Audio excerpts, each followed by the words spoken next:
Welcome to our first day of our boundaries series. We're talking about healthy boundaries for high achievers this week, and specifically 5 different boundaries that need to be set and to be healthy in order to have a happy and fulfilling life. I'm Sarah Nolan, and I'm the founder of this group.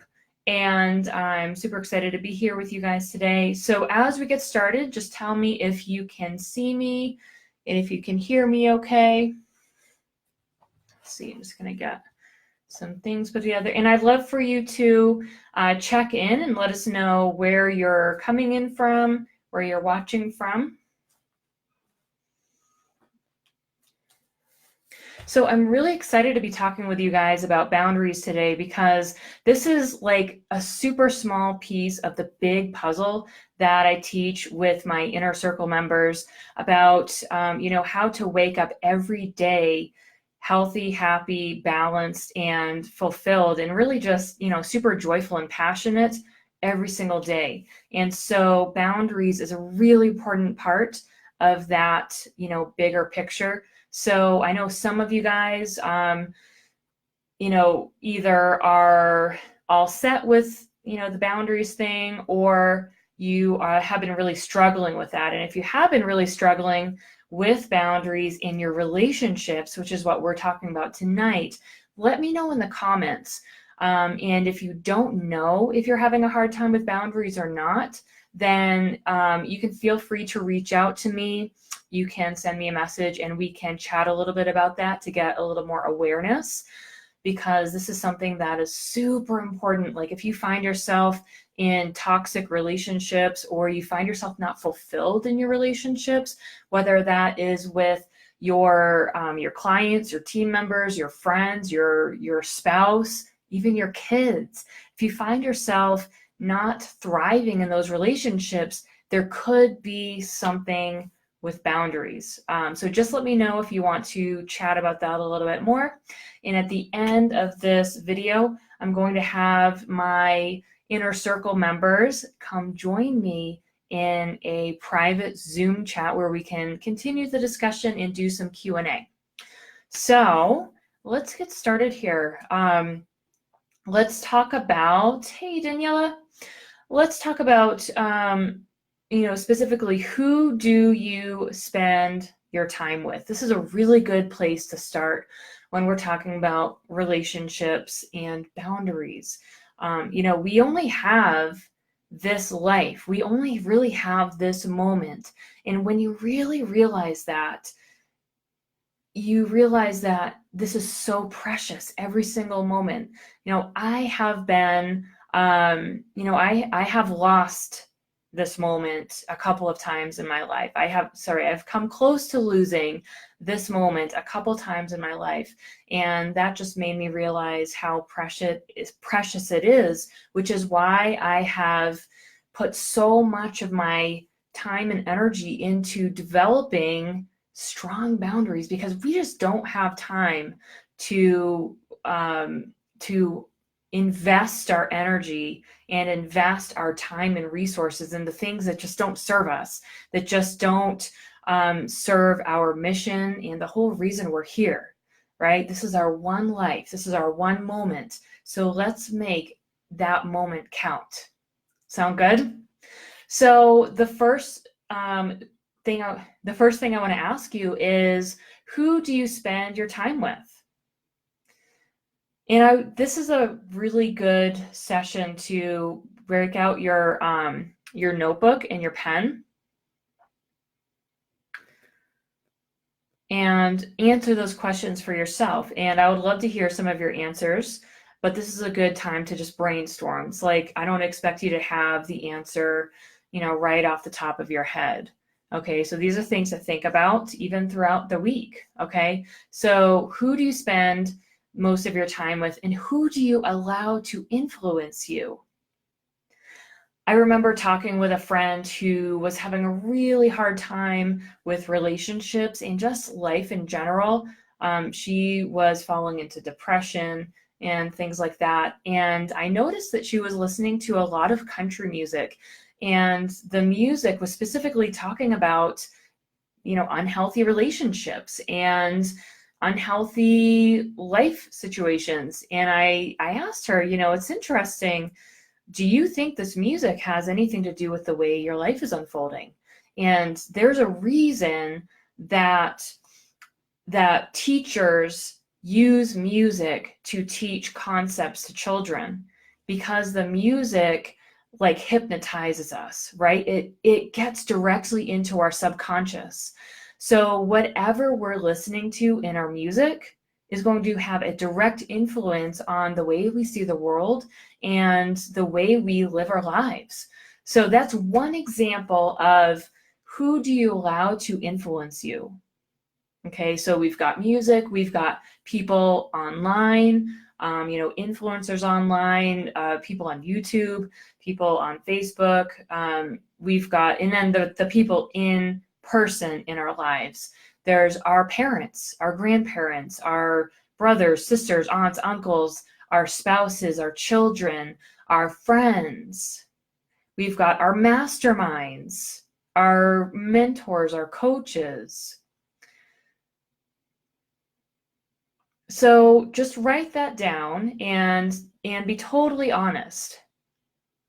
All right. So, when I was about 12 years old, I decided to reach out to a friend. This is when AOL was big. If any of you guys are old enough to remember that, when AOL first came out with their IM chat. And I found out you could like look people up.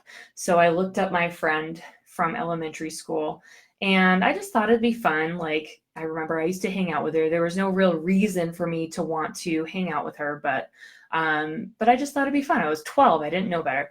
So I looked her up and I found her and I started messaging with her, and we got together and we started hanging out, and we ended up becoming best friends. And this one friend, she became one of my biggest influences, and we got into so much trouble. And I just went down a really negative path because of this one influence in my life. One friend who, massively influenced everything that I did. And I can't, put all of that on her. Not at all. It was my choice to engage in that and to allow her to influence me. But I had no idea that I was being, to be honest, I was being a little bit manipulated in that relationship. I had no idea until I got out of the relationship and I realized, how influential she was in my life. In the minute that we stopped hanging out, I started turning a path and I started getting to all new things. I started hanging out with different people. Everything changed when I dropped that one relationship. So the people, especially those closest, like that one closest friend or that 3 closest friends, they are going to have a tremendous influence on you. And if you don't like the way your path is headed, like if you just are super stressed out every day and you're really not living your best life, then look at who are those closest 3 people to you and look at them. Are they living their best lives? Are they as successful or more successful than you would like to see for yourself? And if the answer is no, then you might want to consider, who you are allowing to influence you. It really, really matters. All right, number 2. Oh, let's see. Daniela says, I spend a lot of time alone working socially with artists and small business owners. Yeah, so Daniela, look at who those specific people are and look at, are they, like, be totally honest. This might be really hard for some of you if you haven't had this realization yet. And I'm saying this to everybody. Be totally honest with yourself and ask, are they helping to move me forward or are they holding me back? And you have no obligation to anybody. We all have lots of choices and lots of friends, and it doesn't have to be anything personal if you choose to spend your time someplace else or with somebody else. But, you have the ability to, spend your time with other people if you feel like there's somebody in that mix who, isn't, you don't feel yourself around them, for example. You don't feel like you can celebrate around them, because if you celebrate, they put you down, or they feel guilty, or they make you feel guilty, or whatever. You don't feel like you can be your true self around that person. And then there's also, like I said, people in social media, like influencers and authors and musicians.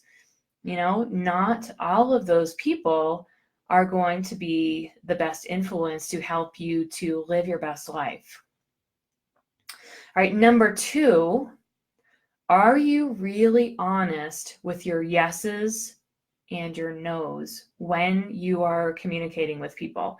Like when somebody asks you to help you with a project, do you tend to, feel kind of obligated or feel like you have to help them? And you say yes when actually you mean no, and then that cuts into your productivity. And then that goes into that whole cycle of feeling resentful and then guilty, and then it really wears on the relationship.